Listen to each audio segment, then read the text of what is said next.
ఇక్కడ ఏమైనా ఇల్లులు ఉన్నాయా? మీలాంటి వాళ్ళకి ఎక్కడ కాదు అక్కడ లాడ్జీలు ఉంటాయి. ఇంకా బాగా చెప్పాడు. లేవు. ఫ్యామిలీ ఏనా? ఫ్యామిలీ లేకపోతే వేస్టా? తమ్ముడు ఎవడ్రా ఇరుపుకు ఎవడ్రా నువ్వు? రవి ఇలా రామ్మా. ఇల్లు కావాలా? అవునన్నా. మన దగ్గర ఉంది, కాకపోతే కొద్ది ఖర్చు అవుద్ది. ఇక్కడే ఉండండి. నమ్మొచ్చా? వాడు మీకు తెలుసా? ఇంతకీ నువ్వెవరో? తెలీదక్క.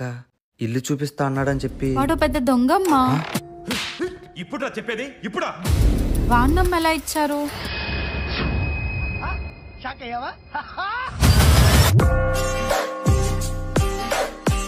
ఆ తర్వాత ఏమైంది సార్? ఇది జీవితం, ఒక రోజులో చెప్పేది కాదు. మీకు ఇబ్బంది లేకపోతే మీరు కూడా నాతో పాటు ఇక్కడే ఉండొచ్చమ్మా. నేను మీ అక్క లాంటి దాన్నే. ఎప్పుడు తిన్నారో ఏంటో, కడుపు నిండా తినండి. నా చేతి వంట బానే ఉంటదిలే. తినండి అమ్మా, తినండి. తింటా. పెద్దలు ఒప్పుకోలేదని మేము కూడా మీలాగే ఇంట్లో నుంచి వచ్చేసామమ్మా. అవునా? ఇక్కడున్నా ఇంట్లో ఉన్నట్టే చూసుకున్నాడు నా పెనివిటి. మీ ఆయన ఎక్కడక్క? ఎందుకురా నీకు? చంపేశారమ్మా. అయ్యయ్యో, ఇది మనుషులు ఆడే ఆట అనుకుంటారే అంతా, ఆ దేవుడు ఆడే ఆట అని తెలిసేదెప్పుడంట. నెక్స్ట్ వేసేది నిన్నే.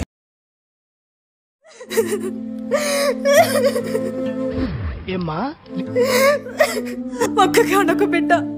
అయితే అది వెళ్ళినప్పుడు సంధి. వాళ్ళకి ఆకలి లేదు, కళ్ళకి నిద్ర లేదు. వచ్చి కాళ్ళు వస్తామంటావా? మా వారితో మాట్లాడుతూ వాళ్ళిద్దరి పెళ్లి జరిపిస్తా. నమ్మొచ్చా? ఈ తల్లి బాధను అర్థం చేసుకోవయ్యా. ఉమాదేవి గారు చెప్పు. వాళ్ళకి ప్రేమన్నా నేనన్నా నమ్మకం ఎక్కువ. నేను నమ్మను. ఆ నమ్మకంతోనే వస్తారు. రాగానే ఆడింటికెళ్ళి నరికేద్దాం. వచ్చిన తర్వాత మీరు మీ వారు తప్ప ఏ ఒక్కరు ఉండకూడదు.